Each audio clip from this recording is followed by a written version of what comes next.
Subscribe to our YouTube channel and press the bell icon to get the latest updates. We're once again talking about herd immunity today, and in fact we're talking about achieving herd immunity naturally, which time and again experts have consistently warned us against considering. The city we're going to talk about is the Brazilian city of Manaus, which is the capital of the Amazonas state of Brazil, in the northernmost part of the country, in the heart of the rainforest. Manaus seems to have been the first documented city to have achieved herd immunity naturally, as the virus ran unchecked through the population through the months of March, April, May, and up until June.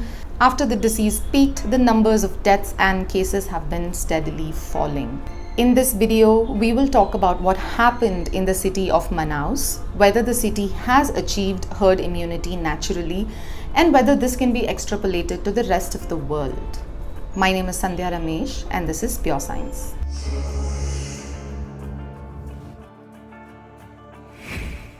Manaus is the capital and the largest city of the Brazilian state of Amazonas, with a population of over 2 million people. It is located at the heart of the Amazon rainforest, as the name suggests, where the Rio Negro and the Amazon rivers meet, and Manaus in fact called the heart of the Amazon. In March, the virus entered the city and the disease quickly became extremely widespread, making Manaus an uncontrolled hotspot. People had started physical distancing, but the virus ran unchecked through the months of March, April, May, and June. There were field hospitals that were being set up, and even those ran out of space. People then started dying on the streets and in the hospitals and in their homes. Very quickly, there were thousands and thousands of open graves which could be seen from photos, and the city even went as far as to ask international aid that the WHO said that they would provide if needed. In May, Manaus was seeing an average of 79 people die in a day, and the region of Amazonas was seeing these numbers in the thousands. But now, the number of deaths in a day have dropped to just barely 2 or 3. In a new paper, which is not yet peer-reviewed, researchers discovered that the disease peaked in June in the region of Manaus, after which numbers slowly started to decline.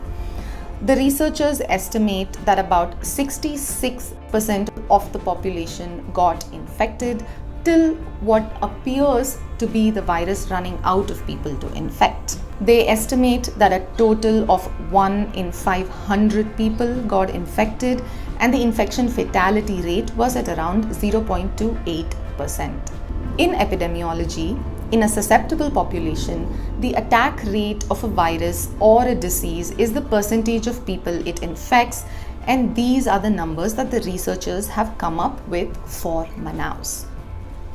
And now, even though not everyone in Manaus is infected, the numbers are slowly but steadily falling and have been for many weeks. These researchers state in their paper that although non-pharmaceutical interventions plus a change in population behavior may have helped to limit the SARS-CoV-2 transmission in Manaus, the unusually high infection rate suggests that herd immunity played a significant role in determining the size of the epidemic. So the researchers draw the conclusion that this city has reached herd immunity because the virus is running out of people to infect, which is why the numbers have been consistently falling. So the numbers are falling. Does this mean herd immunity is a good strategy if achieved naturally?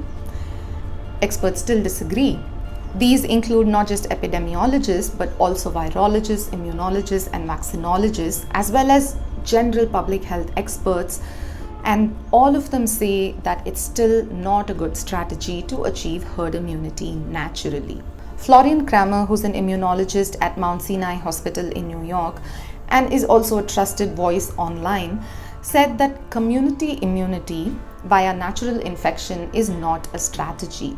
It's a sign that government failed to control an outbreak and is paying for that in lives lost. And this is true.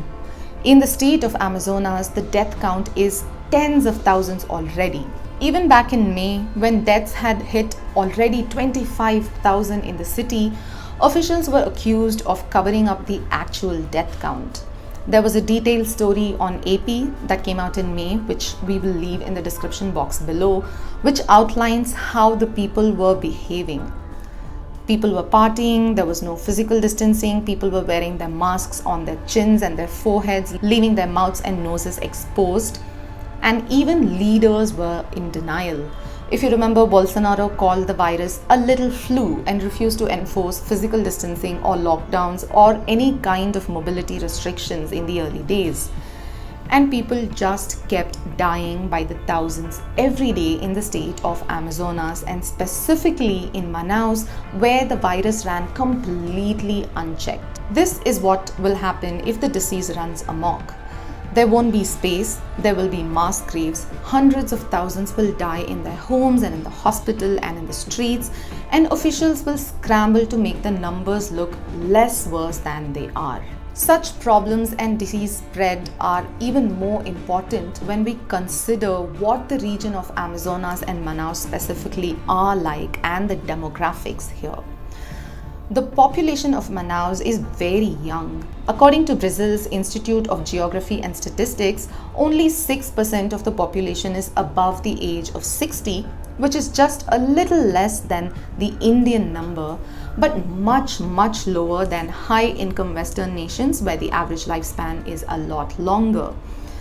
And we also know that elderly people are at a higher risk of dying and even of severe disease that could result in death.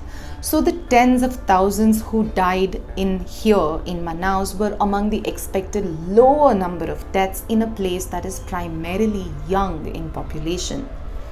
The region is also more outdoors. It's at the heart of the rainforest. However, population density is high and tightly packed housing is what is thought to have contributed to the extremely rapid spread of the virus. So the city can't really be a model for herd immunity, considering there are so many factors at play, and anyway, herd immunity is a concept that is associated with vaccination, not the natural spread of a disease. But at this point, the city of Manaus has a lot of value. It is going to be a really valuable resource and a site to study what happens to antibodies. We keep hearing about antibodies disappearing in 2 to 3 months, which is expected, and we keep hearing about reinfections, which are now becoming documented. We aren't really sure how long immunity lasts, and we aren't sure how frequent reinfections are. The researchers who came out with this paper about Manaus were already working on studying blood donations for transmissible pathogens. Brazil is one of those places that holds on to samples of donated blood, so these researchers were able to go back into those samples and look for antibodies to the virus there. The study found that antibodies were present in almost twice the number of people as previously believed. Additionally, as time passes, antibodies fall and become harder to detect. So the authors conclude in their paper that now Manaus may act as a sentinel to determine the longevity of population immunity and frequency of reinfections. Going forward, we will be looking at much more data coming from Manaus in terms of reinfections and antibodies, as the entire population is not yet infected.